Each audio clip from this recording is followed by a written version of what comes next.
Today we're going to be talking about a court case that just recently came down out of the District of Columbia called Hanson versus the District of Columbia. Before we begin, USCCA is doing a giveaway. You can find out the details in the description below this video. There's a link to it. I definitely encourage you to sign up for this contest. It ends soon, and they're giving something very special away. And I can give you a hint. It fits in your holster. All right, with that, let's talk about this case of Hanson. So the gentleman by the name of Andrew Hanson sued the District of Columbia as it relates to their imposition of a large capacity magazine ban, or as we like to call it, a standard capacity magazine ban. After the Bruin decision came out from the Supreme Court, a number of lawsuits have been filed challenging the constitutional validity of a variety of gun control statutes. All right. In California, where I'm based, we have a big decision that we're currently waiting on called Duncan v. Bonta. This is our own challenge to California's standard capacity magazine restrictions.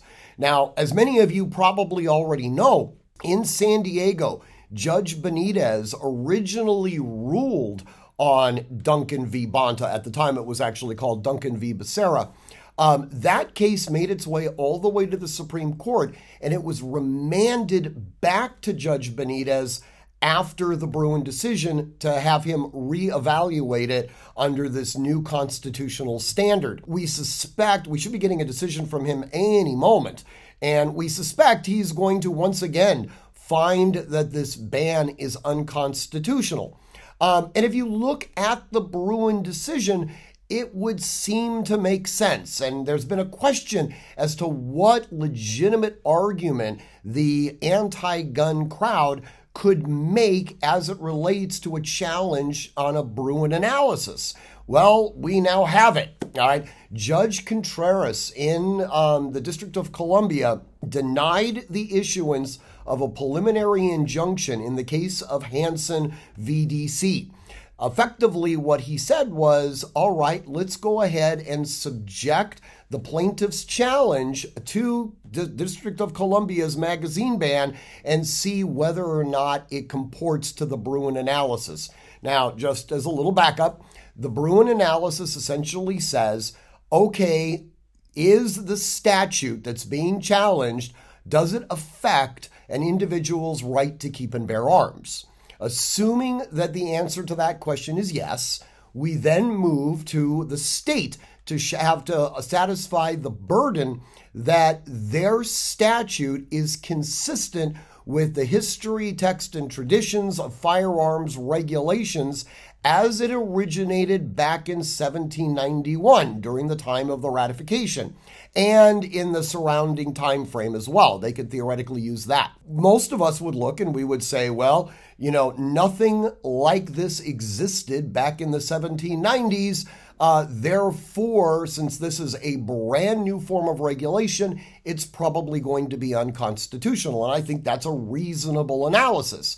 So the question then has become, how will the anti-gun movement be able to, sort of marshal an argument against this? And there's been some ham-fisted attempts, but this seems to be the first one where a judge who clearly is antagonistic towards the Second Amendment has gone through and laid out an actual analysis. I think it's an incorrect one, but an analysis, and I guarantee you this will become the template moving forward with other states as they try to keep their gun control restrictions alive, certainly here in California. So what does he actually say? Well, he admits right at the very beginning that magazines are in fact covered by the Second Amendment. All right. He makes the argument that, okay, I know that the state has tried to make the persuasive argument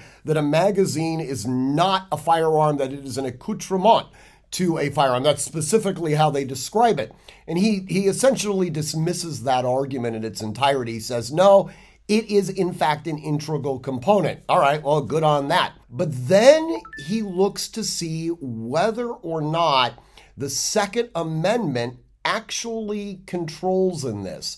And it's a pretty fascinating argument, fundamentally incorrect, but a pretty fascinating argument. He says, when we look to see whether or not a statute actually affects the Second Amendment, the first question we have to ask is whether or not the Second Amendment actually protects this specific type of conduct, or in the case of a hardware piece of legislation like a magazine ban, whether or not it protects the magazine.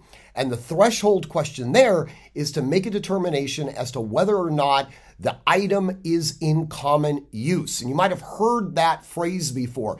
Is the item in common use? Now, most of us would look at that at a sort of a cursory level. And we would say, okay, well, there's millions and millions of standard capacity magazines in the marketplace.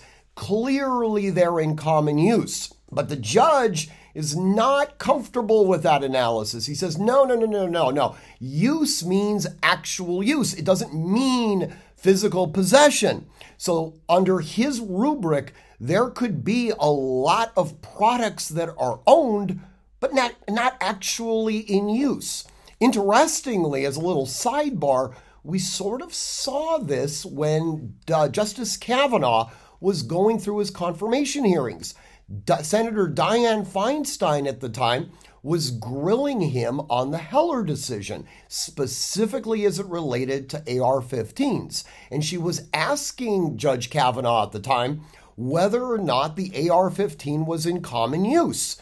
And he answered to the affirmative. Yes, there's millions of AR-15s that are in the market.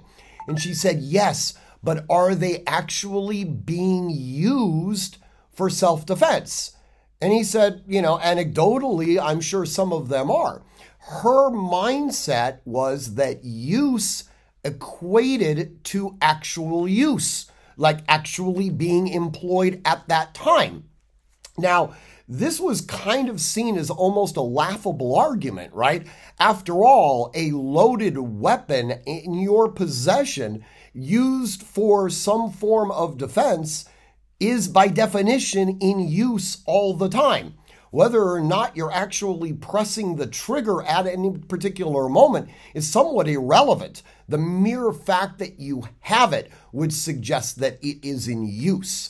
Well, Justice Contreras essentially has adopted the Dianne Feinstein argument.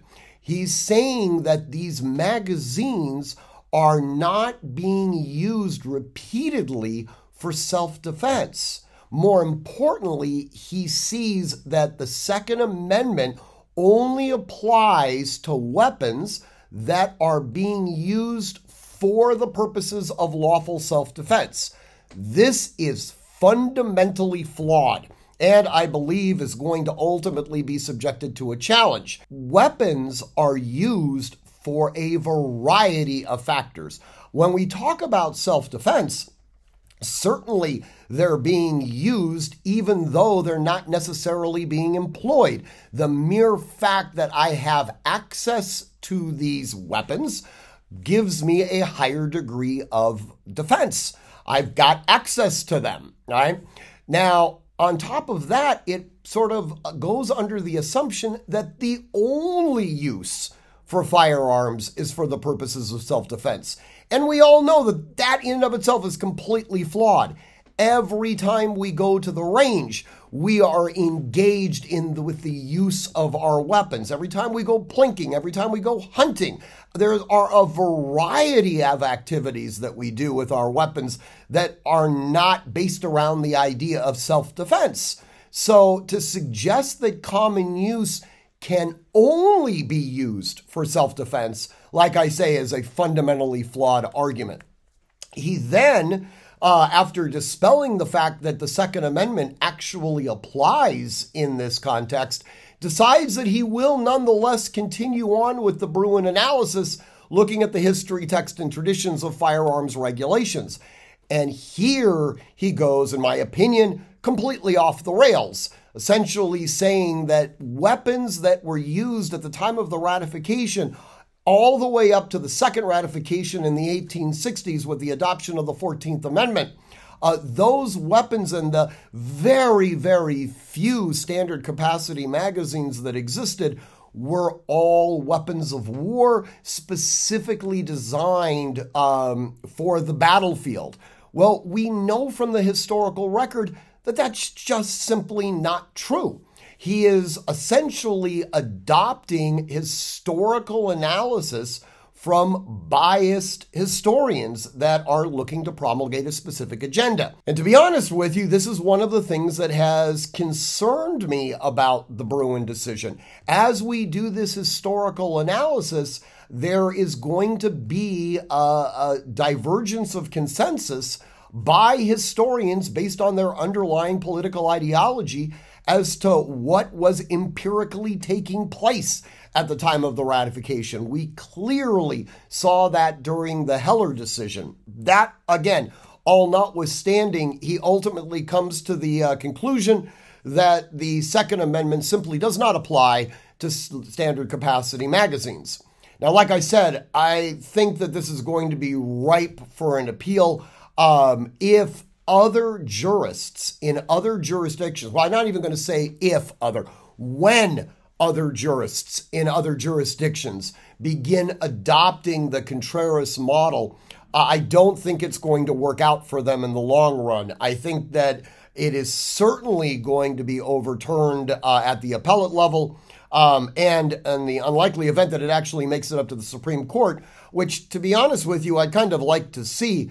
I do believe that Justice Thomas, assuming that he writes the secondary version of the Bruen decision, which I think is probably going to be inevitable at some point or another, I think he'll clarify that this type of thing is completely untoward.